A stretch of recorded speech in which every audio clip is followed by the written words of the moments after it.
네, 한 주간의 여론조사 살펴보겠습니다. 오피니언즈 윤희용 대표 나오셨습니다. 어서 오십시오. 네, 안녕하십니까. 네, 오늘이 공식 선거운동 첫날입니다.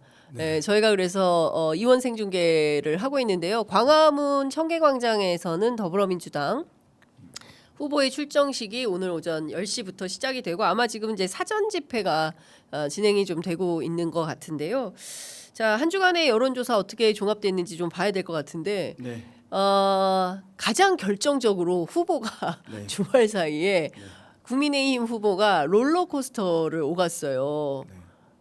살다 처음 보는 광경 아닙니까? 여론조사 전문가들은 이걸 어떻게 평가하십니까? 이건 정치적으로 일단은 국민의힘의 당원들의 독립선언입니다.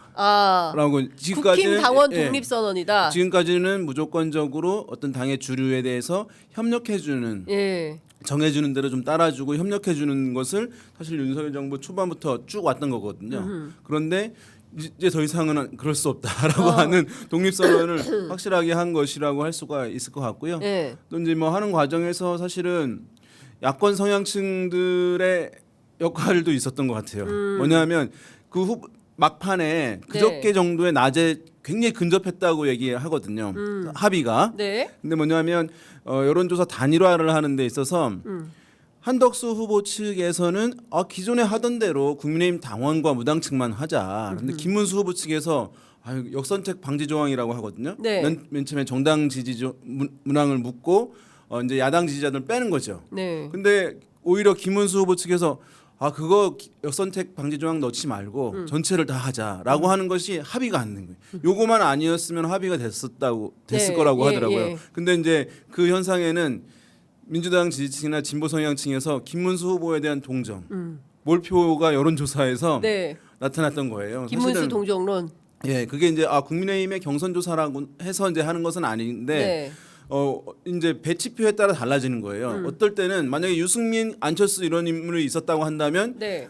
야당 성향층, 진보 성향층에서 이제 유승민, 김문수 그렇죠. 이제 유승민 후보는 안철수 후보 쪽으로 가겠죠. 네. 그런데 한덕수, 김문수 배치표가 되다 보니까 이제 진보 성향층에서는 그럼 이제 여권 이제 주류가 지금 한덕수 후보 쪽으로 밀고 있으니까 좀 이제 핍박을 받는 것처럼 보이는 김문수 후보에 대해서 그냥 상대적인 지지 표출을 한 것이거든요. 네. 그게 이제 룰 협상을 깨지게 하는데 제가 봤을 때 결정적이었다. 결정적인 영향을 준 거죠. 아니 근데 저는 그 간밤에 그러니까 금요일 날부터 금토 네. 일 이제 사흘간에 펼쳐진 그러니까 핵심은 금토 이틀간인데 이걸 보면은 사실 이제 오후 5시 반에 좀 이따 변호사들 오면 또 물어봐야 되겠지만 남부지법에서 김문수 후보에 대해서 결정을 하는 그 전당대회 중앙위원회 가처분 신청에 대해서 기각을 해버렸어요. 그래서 이게 가능하도록 했다가 어쨌든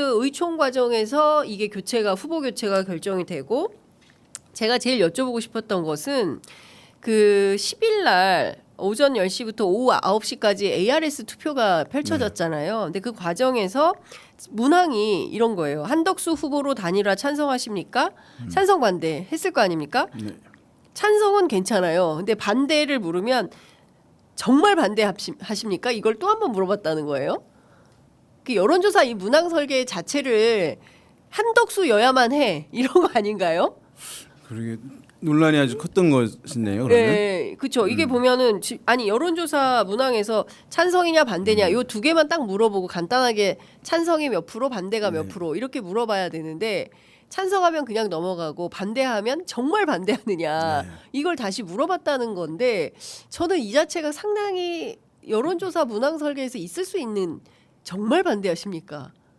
그렇죠. 그래도 정말 반대야. 이게 많았다는 거잖아요. 과반 이상이 정말 반대야. 되게 이제 특이한- 응답을 하지 않는 사람들한테 다시 한번 물어보긴 하거든요. 무응답자들한테. 그래도 조금이라도 더 예, 어느 쪽에 예. 가깝냐라고 하는 것들은 조사에서 많이 있어요. 그래서 지금도 보면 3자 대결 조사에서 이제 이재명 후보가 어떤 조사에서는 50% 넘는데 네. 어떤 조사에서는 40% 초반대 나오잖아요. 그건 이제 재질문을 안 한 거예요. 네. 그러니까 재질문이라는 것은 재질문. 응답이 없다고 한 사람들한테 그럼에도 불구하고 조금이라도 이제 의견을 좀 내주십시오라고 이제 하는 것을 재질문이라고 하거든요. 네. 뭐 스키즈라고 이제 짠다는 걸 아, 얘기하는데 스퀴즈, 예. 이게 이제 왜냐면 모로무응답 비율이 높으면 예. 돈을 많이 들여서 조사를 했는데 아. 무용해지는 문제가 있기 때문에 그렇죠. 어쨌든 숨기려고 하는 사람들도 이제 있으니까 물어보는데 한쪽의 의견을 이미 얘기했는데 한 번 더 물어봤다.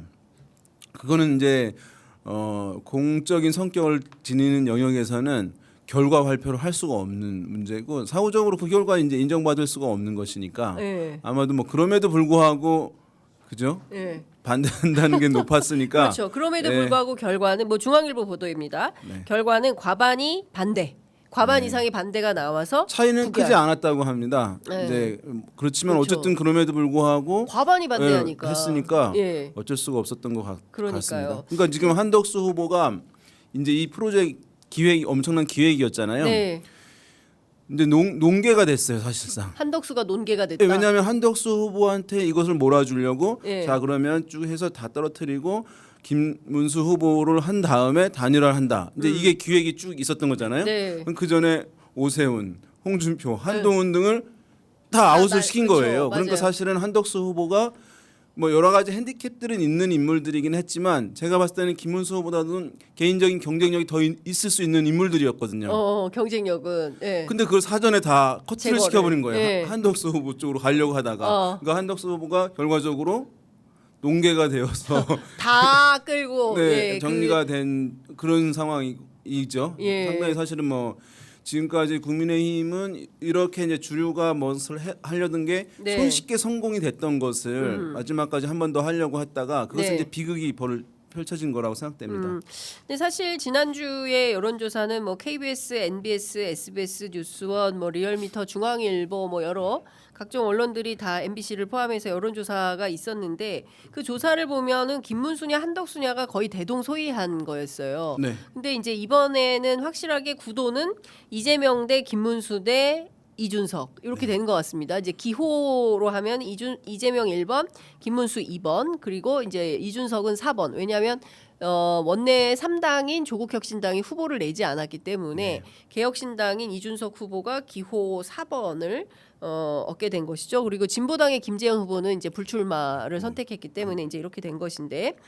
3자 구도 대결에서 지금 대체로 보면 이재명 후보가 50%가 넘거나 뭐 40%대 40% 후반대를 이제 기록을 하는데 그 이 구도가 좀 흔들릴까요? 어떻게 보십니까? 새 결집이 있겠습니까? 그러니까 지난번에 한번 이재명 대표 대법원 판결 다음에 흔들리지 않겠는가. 그다음 네. 국민의힘의 전당대회에서 후보 정해지면 또 영향받지 않겠는가. 그러니까 사실상 이번 대선에서 남아 있던 뭐 마지막 변수라고 이제 얘기가 됐던 것이거든요. 그런데 사실은 전반적으로 지난번 한 조사에서는 좀 영향 받는 건 아니야. 국민의힘 보수층이 좀 결집하는 건 아니냐라고 하는 지표들이 나오긴 했지만 보면 그 외에 많은 조사들은 전혀 영향을 받지 않았어요. 사실 그 조사도 보게 되면 국민의힘 내부 상황을 많이 묻다 보니까 국민의힘 지지층들은 계속 남아서 응답을 좀 하고 네. 이제 진보 성향층들 도중에 응답을 이탈하고 이런 현상 나타나거든요. 어느 네. 정당에 이제 경선 관련한 질문들 쭉 몇 개 질문을 하게 되면 네. 반대쪽이 진영에 있는 사람들은 중간에 응답이 이탈하는 현상, 포기하는 현상들이 나타나요. 아 나랑 상관없는 얘기들 자꾸 하는구나라고 해서 네, 네. 그것이 이제 영향을 준 것 같고 그 이후에 조사들 같은 경우에 영향을 받지 않았는데 그러면 이제 이렇게 질문을 합니다. 이제 왜 이재명 후보는 악재가 좀 발생했는데 영향을 네. 받지 않았느냐? 그러면 뭐 모범 답안은 이거 첫 번째 이거예요. 뭐 오랫동안 이 이슈는 드러나 있던 이슈이기 때문에 우리가 경제 주가에서 많이 얘기하는 것은 이미 반영된 이슈다라고 네네. 하는 게 이제 하나가 있는 것이고 또 한 가지는 사실은 이 재선 지지율 같은 경우에는 한쪽이 영향을 받거나 타격을 받잖아요. 네. 그러려면 반대쪽이 정상적이어야 돼요. 왜냐하면 그 지지율이 빠져서 이제 이동을 하는 것이기 때문에 네, 네. 그러니까 반대쪽이 정상적으로 그것에 반사 효과를 얻을 수 있는 예. 수혜가 발생할 수 있는 조건을 갖추고 있어야 되는데 지금 국민의힘 후보들은 정상적 캠페인이 이루어지고 있지 않는 상황이란 예, 말이죠. 예. 그래서 영향을 좀 덜 받은 부분이 있겠고, 근데 결정적인 이유는 이거 같습니다. 뭐냐면 사람들은 유권자들은 매 선거마다 네. 투표의 판단 기준을 갖게 돼요. 네. 그러면 우리는 통상적으로 두 명의 후보, 세 명의 후보 중에서 더 나은 인물이 누구냐라고 예. 뽑을 것 같다고 생각하잖아요. 네. 꼭 그런 거 아니에요. 그러니까 가령 이제 이런 거죠. 2007년에 대선이 있었어요. 네. 그때 이제 이명박 후보와 정동영 후보가 맞붙었죠. 네. 이제 진보가 완전히 무너진 이제 선거였다고 얘기하는데 당시 막판에 이명박 후보가 대세론으로 가고 있었는데 네. 뭐 많이 아시겠지만 BBK 등 막 이런 공세들이 있었어요. 폭로가 있고 했는데도 영향을 안 받은 거예요. 그때는 유권자들의 판단 기준이 그냥 경제 대통령을 뽑는다는 거 하나였기 때문에 네. 예. 다른 이슈들이 발생한다 하더라도 영향을 받지 않는 거죠.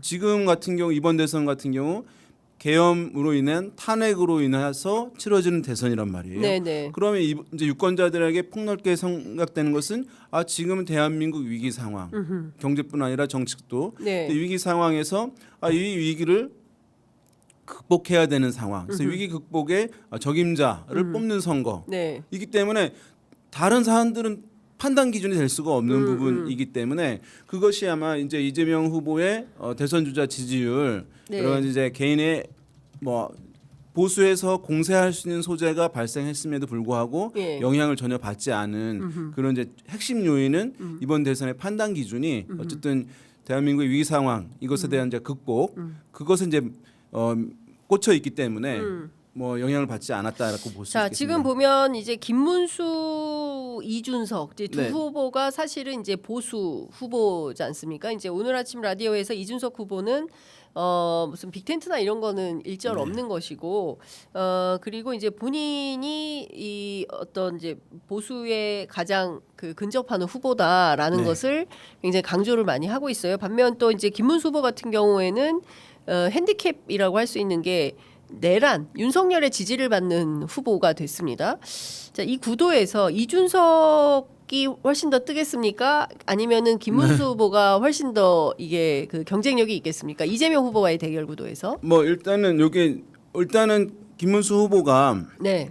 어떻게 보면 지금 이제 문제는 뭐냐면 김문수 후보의 3자 대결 지지율은 네. 많이 말씀드렸지만 국민의힘의 정당 지지율에도 미치지 못하는 상황이에요. 맞습니다. 그것은 이제 국민의힘의 지지층조차도 어떤 후보에 따라서 지난 의견 표출을 지지 표출을 네. 안 할 거야 할 거야 이것이 갈려 있다는 것이죠. 네. 이런 상황에서 이제 외부와의 또 단일화나 빅텐트를 얘기하고 있으니까 사실은 그것이 효과가 이제 적을 수밖에 없을 텐데 그 문제를 뭐 이게 해소가 어느 정도 될지가 일단 이번 주의 핵심 포인트예요. 네. 김문수 후보가 본인의 소속되어 있는 국민의힘의 지지층을 1차적으로 흡수하느냐. 네. 그러면 그것이 뭐 한 30%한 중반대 안정적으로 진입하는 거예요. 30% 중후반대. 네. 그것을 이제 할 수 있느냐가 한번 하나 이제 요인인데 관전 포인트고. 예. 네. 그래서 이제 아마 이제 김문수 후보 측에서는 지난번 이렇게 했던 요 며칠 저간의 상황들이 예. 뭐 나름 또 서사에 도움이 됐다. 예. 본인이 핍박받고 하는 예. 것을 극복해내고 이제 아마도 이걸 가지고 캠페인을 할 것 같은데. 네. 그래서 이제 그것을 보이는데 이준석 후보는 이제 이 공간을 확보하려고 하게 되는데 그럼에도 불구하고 일단은 이제 김문수 후보 네. 측이 이제 부상을 일단 1차적으로 할 것으로 보이긴 해요. 왜냐하면 이준석 후보는 공간을 확보하려고 하는데 문제는 이제 여론조사에서 중요한 것은 네. 합이 정해져 있다는 거거든요. 그렇죠. 100. 합이. 네. 네. 지금 이재명 후보가 50% 정도. 만약에 예. 김문수 후보가 여기서 좀 더 올라가면 30% 중반 정도 될 예. 가능성이 있거든요. 기본적으로. 30% 중반으로 치고 올라올 거다. 네, 중반까지는 가요. 30% 중반은 가는 거죠. 예. 지금은 이제 30% 이제 안 되거나 되거나 이러는데 이제 이 정도는 된다고 봐야 되는 거예요. 예. 그런데 그러면 이준석 후보 여전히 이제 공간이 이제 적은 부분은 있거든요. 이건 캠페인으로 이겨내야 되는 부분이긴 한데 네. 다만 이제 대선에서는 그 여론조사에서는 모른무응답이 있는 것이지만 네. 모른무응답이 지금도 이제 앞에 보이는 그래프에서 보시듯이 한 10% 있잖아요. 네. 대선 결과에는 이제 모른무응답이 없는 거잖아요. 그렇죠. 그럼 모든 후보들의 지지율이 조금씩 올라가요. 어. 그러면 이제 이준석 후보가 지금 뭐 7%, 8%, 9% 나온다면 두 자릿수 가능한 거예요. 합리적으로 봤을 때. 이준석이 예.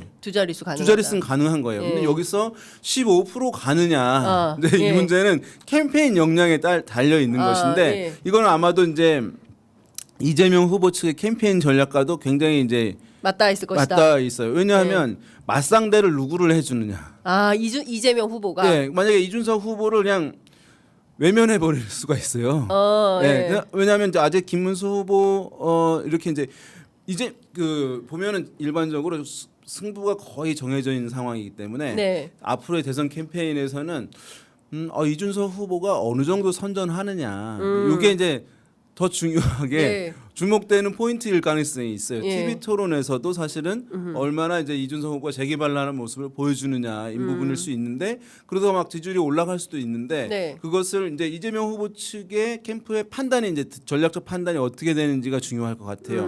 그러니까 이준석 후보를 좀 존중해 주면서 캠페인 맞상대를 하면서 거기서 이제 지지율이 올라가면 김문수 후보의 지지율이 정체되는 거거든요. 그러니까 그 전략을 갈 것인지 예. 아니면 이준석 후보 계속 주목을 받을 수 있으니 예. 김문수 후보 측과만 적당하게 이제 예. 관계 이제 대결 구도다라고 하는 캠페인을 할지 이것이 이제 사실은 이제 주요 매우 관전 포인트다. 매우 중요한 예. 부분이에요. 예. 두 명 다 할 필요는 필요는 없고 없다. 그렇게 할 이유가 없는 것이거든요. 그래서 그것을 아마 이제 그러면 이제 어떻게 판단하냐면 그것은 이번 주 정도의 흐름에서 이제 김문수 후보에 대한 한계를 보수층 등이 인지하고 이준석 후보 측으로 한번 가볼까 하는 기류가 네. 많이 형성되느냐? 예.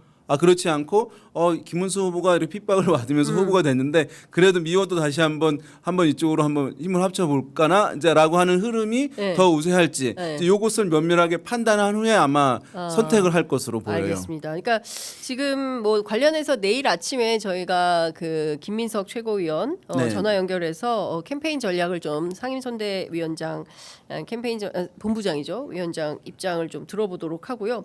어찌됐든 지금 오늘 보면 그 광화문 청계광장에서 출정식을 하고 네. 그리고 오후에 동탄으로 가거든요. 그래요? 동탄이 이준석 후보의 지역구 아닙니까? 아마 이준석 후보 지역구라고 정했을지 정했을지는 아니면 뭐 이제 IT 관련된 네, 이제 이런 예. 지금 이재명 후보의 이제 캠페인은 초지일관 후보는 중도 통합 경제거든요. 네, 네. 예, 그런 상황이기 때문에 그것은 이제 계속 반복될 수밖에 없는 부분이어서 동탄이 이제 IT의 상징이기 때문에 네. 캠페인 시작하면서 어쨌든 이 부분에 대해서 다시 한번 유권자들에게 어필하기 위해서 방문 선택했을 가능성이 높다고 보는 것이 합리적이지 않을까 싶습니다. 어쨌든 뭐 좀 봐야 될 것 같습니다. 근데 언론에서는 네. 이제 이재명 후보 뭐 이준석 견제 뭐 이렇게 나올래나 모르겠어요. 그러니까요. 동탄을 근데 뭐 어쨌든 그렇게 오후에 판단하지는 않았을 네. 거라고 어쨌든 보입니다. 오늘 동선이 이제 청계광장 이후에 판교 넘어서 네. 동탄 넘어서 대전 네. 이제 이렇게 이어지는 판교에서 대전 가는 그냥 경로네요. 그러니까요. 네. 예. 이동 경로인 것 같습니다. 예. 어쨌든 가서 뭐 어떤 그 장면인데 가는 데마다 인산이네요.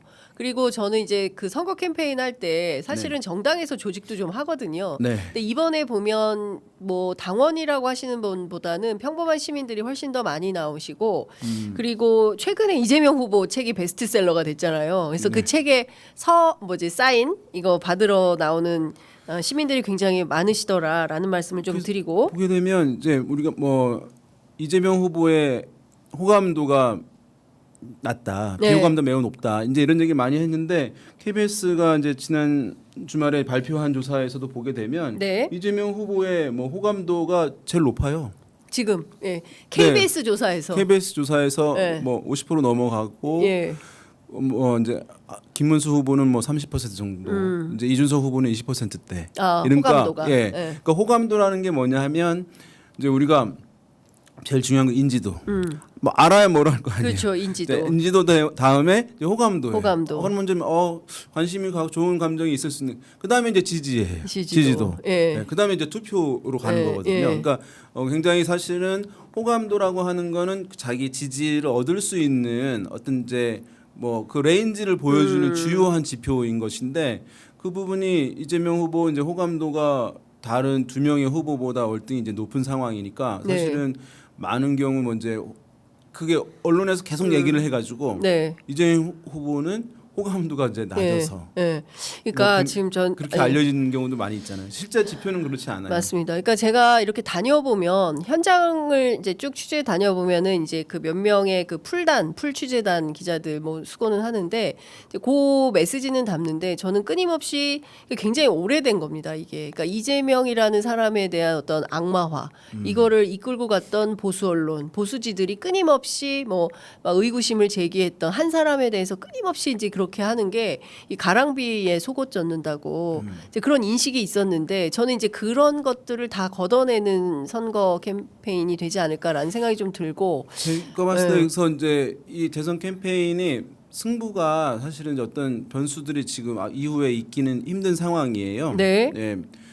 그래서 만약에 이제 이재명 후보 측에서는 되고 뭐 이제 집권하게 된다 네. 하게 되면 어쨌든 요 과정이 단순한 이제 캠페인의 과정이 아니라 집권 이후에 네. 집권 이후에 어쨌든 국정 운영을 좀 효율적으로 할 수 있게 효과적으로 할 수 있는 기반들을 만드는 것이라는 점에서 네. 어쨌든 그런 방금 말씀하신 그런 이제 어떤 고정관념 뭐 이런 것들은 해소할 수 있는 것들은 최대한 해소하는 것이 네. 이제 나은 이제 캠페인 방식이라고 생각되고 이제 이후에 이 투표율도 이제 중요하게 되는 것이거든요. 네. 좀 투표율 얘기하기는 이른 부분이긴 한데 네.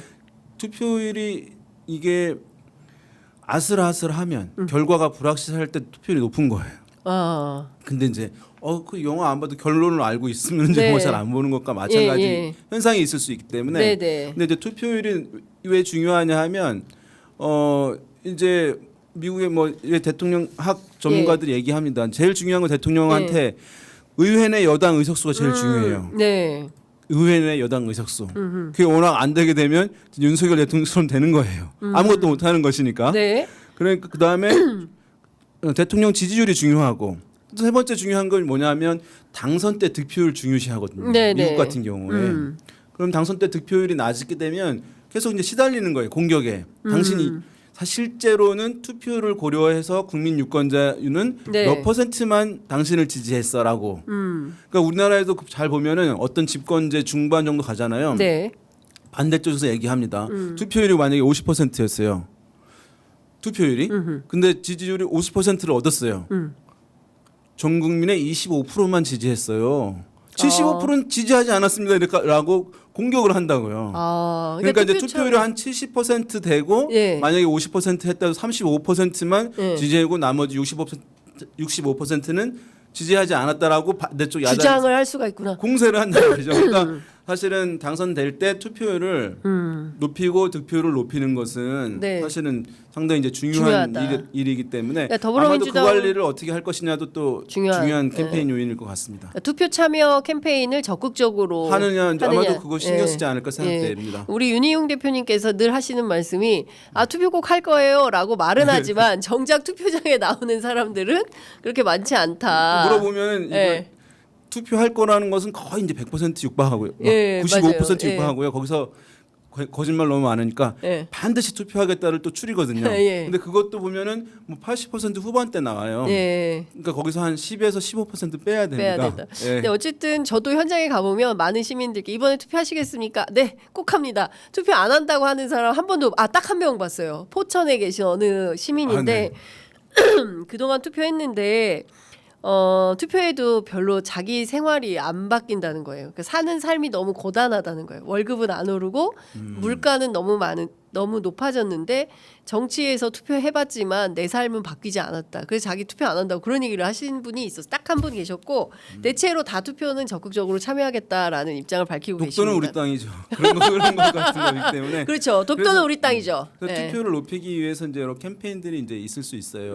그래서 뭐 이제 위기다. 네. 뭐 이제 나중에 막판에 저쪽에 결집할 수 있다. 네. 뭐 이런 것들 있을 수 있고 이번에 투표는 이제 의미가 좀 남다르다. 이런 것들 좀 알릴 수 있는 부분도 있겠고. 네. 이제 방금 말씀하신 대로 이제 이번에 투표율이 이 정도 돼서 뭘 하게 되면 어떤 정책들을 좀 하겠다 바로. 네. 뭐 이렇게 연계해서 효능감을 높이는 방식들 네. 이제 그러면 100일 안에 뭘 하겠다, 예. 뭐 10일 안에 뭘 하겠다 예. 이런 것들을 하게 되면 이제 투표하는 것과 어떤 정책의 추진, 혜택이 있는 것과 연계되는 것이니까 효능감이 높아지는 것이거든요. 네. 그런 것도 이제 어떻게 만드는지 한번 주목되는 부분이라고 하겠습니다. 네. 자, 지금 뭐 아이고 벌써 10시가 넘어버려 가지고 뭐 그래도 이거는 꼭 말씀을 좀 드려야 될 것 같은데 야권으로의 정권 교체를 바라는 민심은 리얼미터 조사 네. 결과에 보면 55.8 정권 연장은 39.2 이렇게 되어 있고요. 그것은 NBS에서도 비슷한 상황인 것 같습니다. 야권 그러니까 정권 교체가 52, 정권 연장이 39. 그리고 중도에서는 중도가 계속 이게 높은 것 같아요. 61% MBS 조사입니다. 지난주 61%가 정권 교체에 더 소구가 있다. 2배 가량 차이가 나는 거고요. 네. 지금 이제 놀라운 조사는 뭐냐하면 이제 반 이재명 빅텐트 연합 구상에 대해서 찬성하는 동의하는지 동의하지 않는지 질문이 이제 있었는데 JTBC 조사죠. 예, JTBC에서 예. 동의하지 않는다가 53, 동의한다가 31%였는데 네. 이것이 이제 중요한 게 아니라 보수만 봤을 때 네. 보수만 봤을 때 동의한다 48이었고 동의하지 않는다가 41%였어요. 세상에. 놀라운 결과. 네, 그러니까 네. 물론 동의한다가 당연히 이제 보수층이니까 높은 것이었는데, 네. 예. 그런데 뭐 40%가 넘게 동의하지 않는다. 네. 이제 나왔으니까, 그러니까 이 얘기는 물론 이제 다른 조사들에서는 뭐 30%대도 있을 것 같기는 합니다. 근데 네. 이제 단일화에 대해서는 그 단일화 뭐냐 한덕수, 김문수 단일화 상당히 높은 부분들이 있었는데 네. 전체 빅텐트를 하는 것에 대해서는 보수층 내에서도 이제 의견이 확실하게 한쪽으로 모아지지 않은 거예요. 네. 그러니까 이후에 이제 이 정도 되면 동력이 사실은 이게 지금 붙기 힘든 거거든요. 이 정도 수치면. 그렇군요. 예. 그래서 저희 시간도 지금 없고요. 29일이 사전 투표 시작이거든요. 네. 그 사이에 이제 빅텐트를 한다. 예, 사실은 문제 어려울 것 같습니다. 네, 빅텐트라고 그러니까, 하는 게. 예. 예. 근데 김문수 후보의 지향이 워낙 극우이기 때문에 네. 한다면 자유통일당, 그 다음에 한다면 그 부정선거 주장하는 저 황교안 부총리 이제 두 분이 출마하기 때문에 그쪽으로 단일화하는 거 아니야? 마이너스. 네. 빅텐트? 그거는 빅텐트는 아니고 마이너스 텐트다. 네. 네. 그건 참호는 참호. 참호? 그래서 왜냐면 이제 밑으로 들어가니까. 네. 그래서 참호 파고 그 정도 밑으로. 그렇게 노골적으로 하지는 않겠죠. 네. 하여간 뭐 어떻게 진행될지 저희가 좀 지켜보도록 하겠습니다. 자, 오늘 말씀은 여기까지 들어야 되겠습니다. 고맙습니다. 네, 감사합니다.